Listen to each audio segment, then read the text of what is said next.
Assalamualaikum warahmatullahi wabarakatuh. Auzubillahi minasyaitonir rajim. Bismillahirrahmanirrahim. Bal yuridul insanu liyafjura amama. Akan tetapi manusia hendak berbuat maksiat terus-menerus. Kalau di dalam surat Al-Qari'ah adalah salah satu bentuk julukan dari hari kiamat adalah bahwa bumi itu dibuat seperti bubur, bla bla bla bla bla. Kalau di Al-Qiyamah ini adalah salah satu bentuk juga julukan tentang hari kiamat. Namun fokusnya lebih kepada bukan hari akhirnya, bukan hari kiamatnya, namun fokusnya kepada manusianya ini. Bagaimana reaksi, aksi dan reaksi dari Allah terhadap manusia ketika dia merasakan hari kiamatnya itu, bahwa Allah telah mengumpulkan tulang-tulangnya, disempurnakan kembali bentuknya, bahkan jari jemarinya pun Allah pastikan tersusun sesuai persis ketika dia dahulu hidup. Dan lalu Allah sekali lagi kegeramannya dikatakan sesungguhnya manusia, akan tetapi manusia itu hendak berbuat maksiat terus-menerus, padahal sudah Allah peringatkan akan ada hari kiamat seperti itu, seperti tidak peduli. Dan ironisnya, bukan hanya mereka yang tidak tahu Islam, bukan hanya mereka yang membenci Islam, bukan hanya mereka yang tidak termasuk dalam kelompok Islam yang senantiasa hendak berbuat maksiat, namun orang Islamnya itu sendiri terkadang Allah pastikan mereka hendak berbuat maksiat terus menerus. Makanya dikatakan di dalam surat yang sudah kita dapatkan, orang-orang yang semacam itu, orang Islam sendiri yang menelan air ludahnya sendiri, itu akan dihinakan oleh Allah, akan dimakan sholatnya, akan dimakan sajadahnya, akan dimakan hari puasanya. Tidak, Allah pastikan berbeda. Nah ini nih, perlakuannya berbeda dengan orang kafir, dengan orang lain yang tidak mengenal Allah. Perlakuannya tetap sama. Tidak ada itu istilah nepotisme di dalam Islam. Apalagi kalau kalian itu bagian dari tradisi Sunni.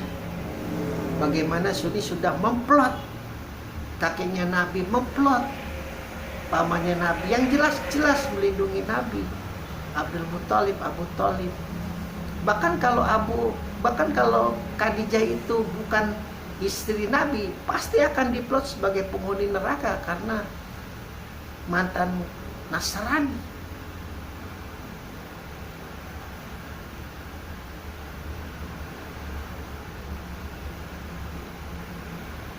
Begitu.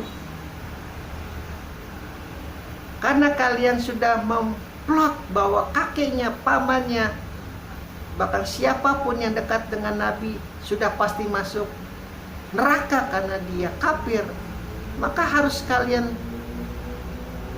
jilat ludah kalian sendiri, harus kalian jilat ucapan kalian sendiri. Tidak ada nepotisme di sana. Ini yang bagi tradisi Sunni. Kalau di tradisi Syiah jelas, pamannya Nabi, kakeknya Nabi, melindung Nabi dari sejak lahir sampai,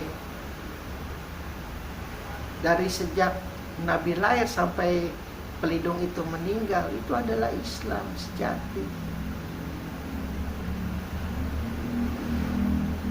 Jadi kalau kalian sudah mengklaim bahwa kakinya Nabi, pamannya Nabi saja masuk neraka, padahal sudah ada kedekatan dengan Nabi, maka tidak ada itu namanya nepotisme di sana. Karena kalian kenal Muhammad, karena kalian baca kitab tai kucing segala macam, nggak ada. Kalau kalian jatahnya di neraka, ya Allah benamkan kalian di neraka, meskipun kalian naik haji 1000 kali, meskipun kalian puasa tiap hari, meski kalian bolak-balik jungkir balik sholat. Kalau jatah yang masuk neraka tetap neraka. Karena kalian sendiri yang mengklaim tidak ada nepotisme di dalam Islam. Kalau kelakuan kalian busuk, makan duit rakyat, tilap sana, tilap sini, adu domba sana, adu domba sini. Tidak ada beda jauh dengan kebiadaban kaum kafir yang terlaknat. Allah pastikan. Karena sekali lagi laknatullah itu luar biasa kalau sedang mengadu domba umat, apalagi ini umatnya Muhammad. Sejarah sudah membuktikan ketika Sunni dan Syiah tidak mau berdamai, maka dunia ini akan panas, maka dunia ini akan gersang, maka dunia ini akan dipenuhi dengan saling curiga, saling dengki, saling iri, saling jambak, saling tikam sana, tikam sini. Kejatuhan banyak kerajaan-kerajaan Islam, negara-negara Islam jatuh banyak karena ya ini, Sunni dan Syiah ini tidak mau saling berjabat tangan, sehingga tidak bisa mengurusi umat yang kelakuannya itu senantiasa terus inginkan berbuat maksiat terus menerus. Begini ya, taruhlah mazhab kalian itu paling benar, entah itu Sunni entah itu Syiah, tapi kalian kelakuannya saling cakar, saling bakar, saling hina, saling tuduh, saling hujat, saling adu domba, saling fitnah. Sementara pemuda-pemuda umat Islam itu mau lari kemana kalau melihat kelakuan kalian itu saling jambak? Tentu akan lari ke mazhab-mazhab, teori-teori filsafat di luar Islam yang sangat menjunjung tinggi kemanusiaan. Walaupun terlihat liberal, walaupun terlihat bebas, tapi setidaknya tidak ada itu niat untuk menggorok leher saudara sendiri, menggorok leher manusia lainnya hanya karena berbeda mazhab. Jadi jelas dunia ini sedang berlomba-lomba itu negeri-negeri besar untuk menjadi kiblat, entah itu Amerika, entah itu Cina, entah Rusia. Namun itu hanya di mata dunia. Kita ini Islam di mata Allah. Sama kelakuannya, saling ingin menjadi kiblat umat Islam. Iris kuping saya ya, pemeluk Sunni, pemeluk Syiah yang tahu betul-betul Sunni, yang tahu betul-betul Syiah itu tidak hanya paling besar 30% dari seluruh dunia. 70% itu tidak peduli dengan Sunni dan Syiah, bodoh amat. Bukan urusan. Yang penting mereka hidup damai, hidup tenang. Ini kan yang makanya seringkali pemeluknya itu hanya, kalau istilah kasarnya ya, sedikit, cuma berisiknya luar biasa. Baik teman-teman yang tidak tahu itu sejarah Syiah itu tidak tahu. Sejarah Syiah yang kebanyakan di Iran, di dirinya sendiri dia pengklaim Sunni, NU, Muhammadiyah, nggak tahu itu sejarah Nabi. Preman-preman di pasar apa-apa itu nggak tahu itu sejarah sirah Nabi itu. Pamannya siapa, kakeknya siapa, bibinya siapa, yang memberi air susunya siapa, istrinya siapa, nggak ada yang tahu. Jadi jangan suka kegeeran membawa seluruh umat Islam. Nggak ada itu.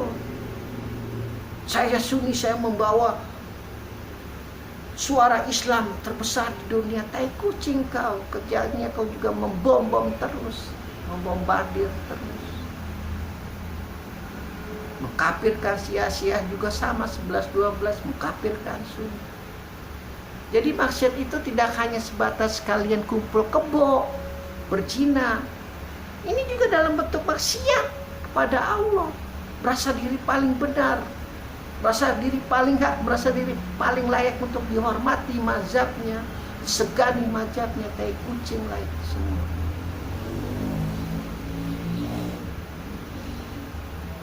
Alhamdulillahirabbil alamin.